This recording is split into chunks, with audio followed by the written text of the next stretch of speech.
आज तक लोगों को नहीं मालूम कि पूजन करने बैठते हैं तो सबसे पहले क्या करते हैं। पर सबसे पहला काम मंदिर में बिना पंडित के सबसे पहला काम कौन सा होता है? तो सबसे पहला काम होता है भगवान को धन्यवाद देना कि आज भी आपने मुझे इस मंदिर में आपका दीदार कराने के लिए, दर्शन कराने के लिए बोला। अगर पंडित साथ में होगा तो पहले वो मंत्र बोलेगा, स्वस्ति वाचन करेगा।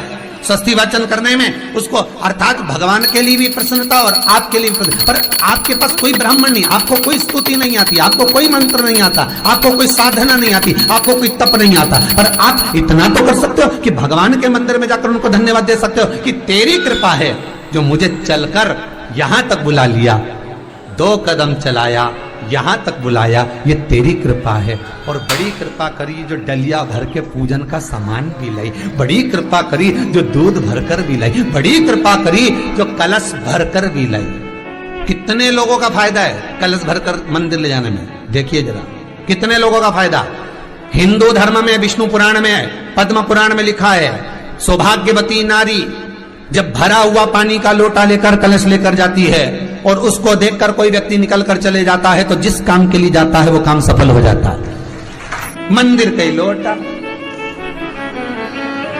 मंदिर का ही पानी, सिर पे पल्लू लेके हर हर महादेव बस शिव जी के चढ़ा रही और इतने प्रेम से रिझा रही। अब फ्री का पानी था तो एक लोटे में मन भी नहीं माने। अरे करा तो भगवान के सम्मुख में पहुंचकर अगर आप जल का पात्र भी लेकर जा रहे हो, भरा हुआ लेकर जा रहे हो, तो कितनी प्रसन्नता की बात है। हिंदू धर्म की रीति है, जिस पात्र को हम जल चढ़ाने लेकर जाते हैं उस पात्र में भगवान के चरणों का जल लाते हैं, खाली पात्र नहीं लाते।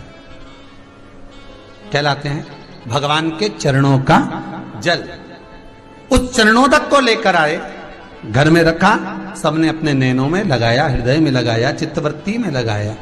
खाली पात्र हम लेकर वापस नहीं आ रहे हैं।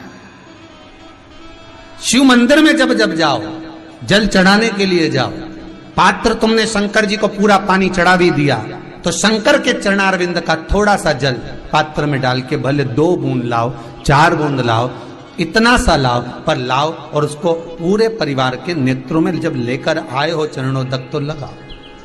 पर खाली पात्र नहीं लेकर आना। खाली पात्र लाने में ध्यान दीजिए, जब आप पूरा जल समर्पित कर देते हैं, जल समर्पित भी पूरा करना है, भगवान को चढ़ा रहे हो तो पूरा समर्पण होना चाहिए, पूर्ण समर्पण। इसलिए शंकर भगवान को अधूरा समर्पण नहीं, इसलिए श्रीफल भी पूर्ण चढ़ता है। शंकर जी के मंदिर में श्रीफल नहीं फूटता, पूर्ण श्रीफल। बेलपत्री भी पूरी, चावल का दाना भी चढ़ेगा तो आखा, फल भी चढ़ेगा तो आखा, फूल भी चढ़ेगा तो आखा। भगवान को कोई चीज खंडित नहीं चढ़ती, शिव जी को जल भी चढ़ेगा तो पूर्ण। जिस जल को चढ़ाने के लिए लेकर गए उसको बचाकर नहीं लाना है शिव मंदिर में से, संपूर्ण भाग। क्योंकि भगवान के चरण की रज जब हमारे घर में प्रवेश करेगी तो हमारा आत्म कल्याण तो स्वतः ही हो जाएगा। शिव करुणा कर ही देंगे। पर कई लोगों की आदत रहती है, और आपने भी गलती करी होगी, गए होगे, चढ़ाकर भी आए होगे, पूरा पानी भी उंडेल कर आए होगे, चढ़ा भी दिया, छोड़ भी आए, पर लेकर नहीं आए होगे। कई लोग गलती कर जाते हैं और फिर बाद में कहते हैं हम तो इतने साल से पूजन कर रहे हैं, भगवान हमारी सुन ही नहीं दिया। तो भगवान के मैं तो तैयार बैठा, पर तू नवा के चली जाए, लेके तो कहीं जाए। तो भगवान थोड़ी ना कहेगा कि तू मेरे पास में आए तो मेरे चरण की रज लेकर जा। भगवान थोड़ी ना कहेगा कि मेरे पास में आकर तू ये लेकर जा। भगवान तो कहेगा मेरे पास में आया है, मांगना कुछ मत, बस मुझे जो स्नान कराया है मेरा चरणोदक लेकर जा, छीट दे पूरे घर में, संपदा भरना मेरा काम है। जहां मेरी चरण की रज पहुंच गई वहां संपदा स्वतः पहुंचती है, मैं वहां पहुंच जाता हूं।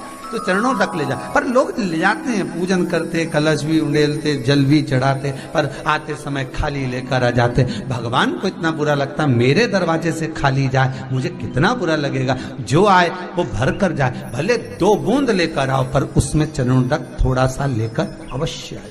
उसी तरह जल चढ़ाने के बाद हम जब लेकर आते हैं पात्र के अंदर, ये उसमें उसकी बरकत है।